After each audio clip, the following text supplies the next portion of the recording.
नमस्कार मंडळी, अमृतवाणी या यूट्यूब चॅनलमध्ये आपले सहर्ष स्वागत आहे। आज आपण एक वेगळ्या पद्धतीचा व्हिडिओ बघणार आहोत। यामध्ये आपण सातारा जिल्ह्यातील फलटण तालुका यामध्ये वसलेले श्री जबरेश्वर मंदिर याच्या माहितीविषयी हा व्हिडिओ असेल।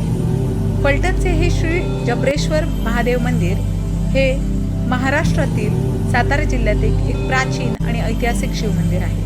अंदाजे 800 ते 900 वर्षापूर्वीचे यादवकालीन म्हणजेच 12व्या ते 13व्या शतक या हेमांडपंथी शैलीतील मंदिराला सांस्कृतिक महत्त्व देखील आहे।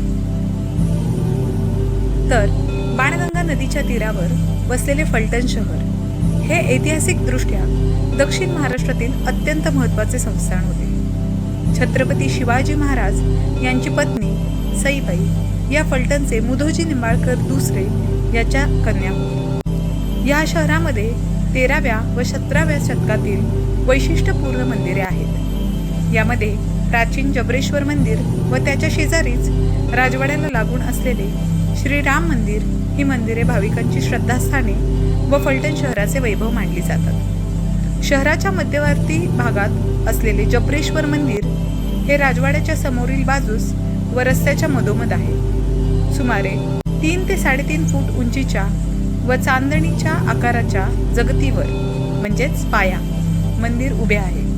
13व्या शतकातील हे मंदिर असून त्यावरील वैशिष्ट्यपूर्ण शिल्पांमुळे ते प्रसिद्ध आहे। मुधोजीराव निंबाळकर यांनी या गाभाऱ्यात शिवलिंगाची स्थापना केल्याची नोंद आहे। जबरेश्वर मंदिर हे उत्तराभिमुख असून मुखमंडप, सभामंडप, अंतराळ व गर्भगृह अशी याची रचना आहे।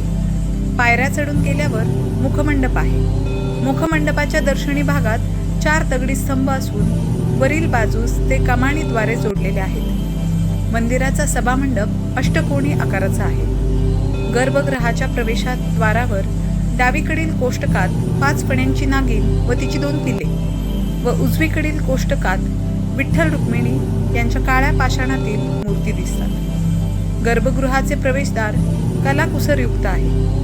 गर्भगृहाच्या द्वारपट्टीच्या वर 24 तीर्थकारांच्या मूर्ती कोरलेल्या आहेत। याशिवाय मंदिराच्या बाह्य भिंतीवर काही दिगंबर जैनांच्या मूर्ती कोरल्या आहेत। त्यामुळे ही वास्तू पूर्वी जैन मंदिर असावी असा कयास लावण्यात येतो। गर्भगृहातील शिवपिंड चौकोनी आकाराची असून ती पूर्वाभिमुख आहे। या पिंडीवर 2 शाळुंक्या असून त्यांचा आकारही काहीसा वेगळा आहे। मंदिराच्या बाह्य भिंतीवर देवी देवतांच्या शिल्पांसोबतच अनेक सूरसुंदरी, आरशात पाहून शृंगार करणारी नर्तिका, प्रेमी युगुल, आळस देणारी स्त्री, पुत्रवती आदी वैशिष्ट्यपूर्ण शिल्पे आहेत। मंदिराच्या मागील बाजूस शिवमूर्ती कोरलेली आहे। तिच्या पायाजवळ नंदी आहे। या मंदिरात महाशिवरात्री हा प्रमुख उत्सव असतो। या दिवशी दुपारी 12 वाजता होणाऱ्या महाआरतीसाठी शहरातील हजारो भाविक उपस्थित असतात। याशिवाय त्रिपुरारी पौर्णिमेला येथे दीपोत्सव साजरा करण्यात येतो। जबरेश्वर मंदिरापासून जेमतेम 50 मीटर अंतरावर राजवाड्याला लागून 250 वर्षापूर्वीचे श्री राम मंदिर आहे।